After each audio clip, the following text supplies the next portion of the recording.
Ce vendredi 13 novembre 2015, une vague d'attentats sans précédent a frappé la France, a frappé Paris en plein cœur de Paris, au Stade de France, au Bataclan, à Place de la République. Est-ce que les Français sont dans la psychose? Est-ce qu'ils vont modifier leur comportement à compter de ce jour? Où est-ce qu'ils étaient lorsqu'ils ont appris la nouvelle? Est-ce que pour eux, ces attentats étaient prévisibles? Nous allons vers les Français, vers les populations de France pour leur demander ce qu'ils en pensent. Et voici leur réponse.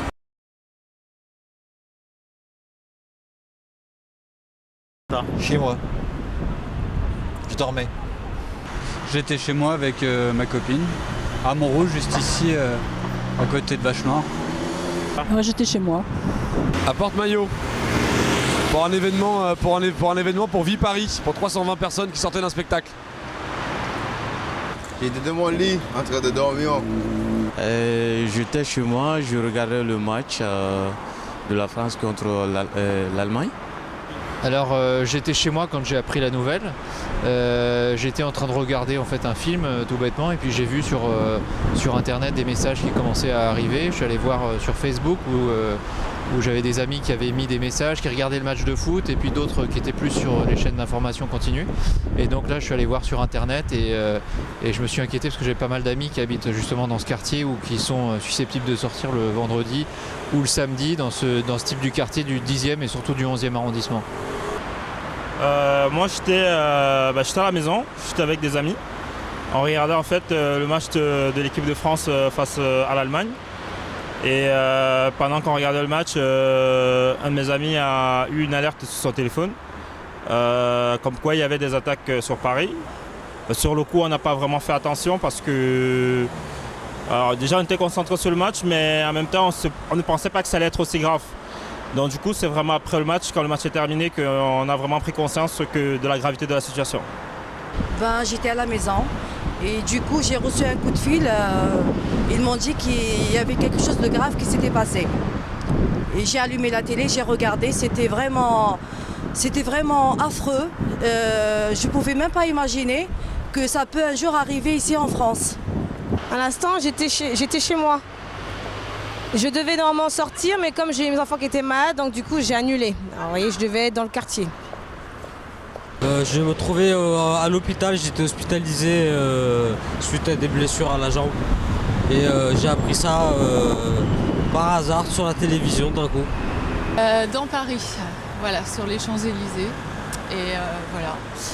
Et malgré cela, je continue à faire mes courses normalement et je continue à vivre normalement. Je crois que c'est très important.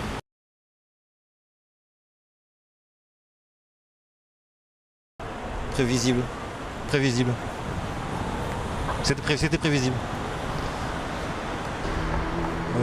Surpris, oui, forcément, un tel massacre. Après, prévisible, on sait très bien qu'il y a beaucoup de pseudo-terroristes, on va dire, en France qui sont prêts à faire des attaques. Donc oui, après, c'était prévisible. Oui. Je pense qu'on ne peut pas l'éviter.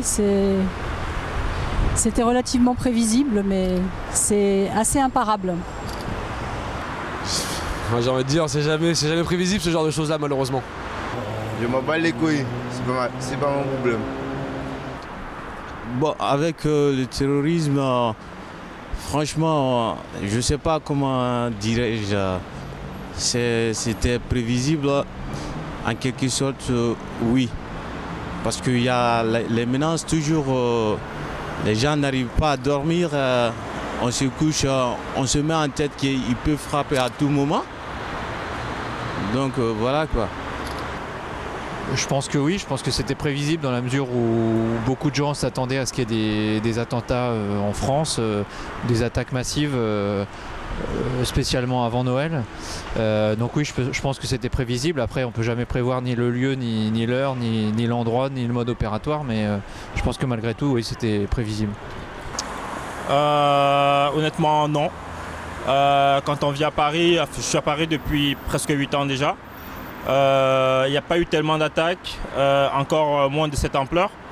Donc aujourd'hui, non, je ne pense pas que c'était vraiment prévisible et je pense qu'il y en a beaucoup qui sont sous le choc, qui ne s'attendaient pas à avoir des événements pareils.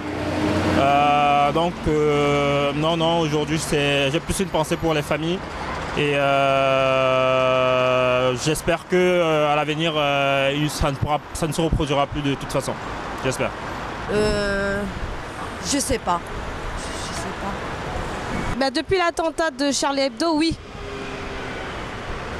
Tout ça a été prévisible, vu les tensions qui se passaient. Après, vu les tensions qu'il y a eu, puis la France qui a voulu s'en mêler aussi, c'était prévisible.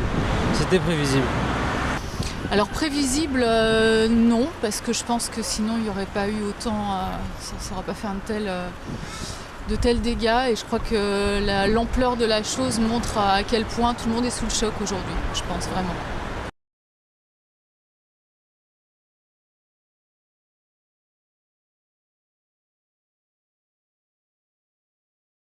Non. Ça n'aurait pas de sens. Et puis l'alerte Facebook, n'avait non plus pas grand sens. Et la moitié des gens ne savaient pas qu'il y avait ça.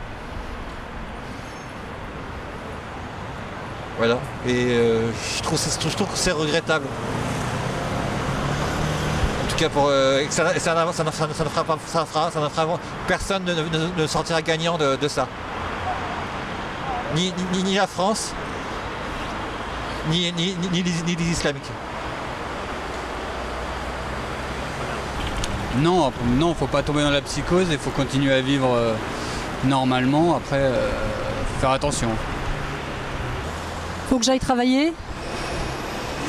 Non, on va continuer, on sera pendant quelques temps, on sera peut-être un peu plus méfiant, mais c'est pas la première fois que la France et Paris a des attentats, hein, donc malheureusement, voilà, c'est comme ça.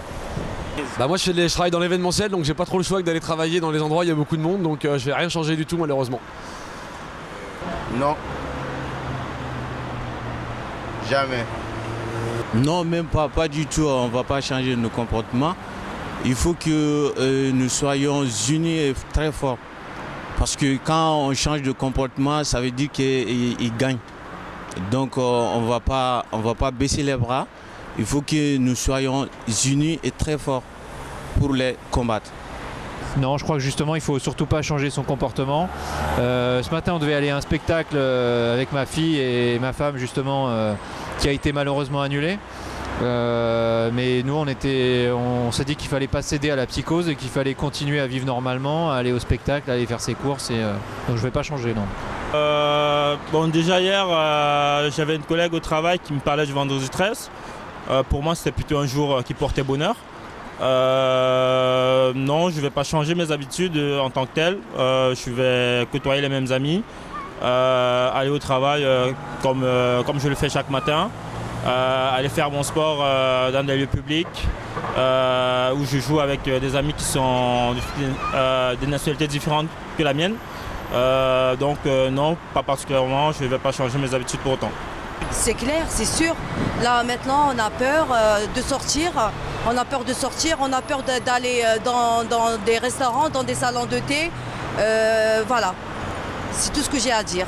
Écoutez, il faut être toujours quand même sur la méfiance, mais surtout la sécurité. Après, changer nos habitudes, pas vraiment, mais toujours être vigilant, surtout renforcer la sécurité, surtout pour les enfants, pour tout le monde. Parce que tout le monde a été touché. Depuis ce jour-là, je pense que pour quelques moments, je vais éviter les gros axes touristiques parce que je crains pour moi et je crains aussi pour ma fille. Non, pas du tout. Je ne vais pas modifier mes habitudes. Alors, mes habitudes professionnelles ont été modifiées parce que je travaille dans un lycée et les établissements scolaires sont fermés. Mais pour le reste, non. Ma vie quotidienne va suivre son cours. Voilà.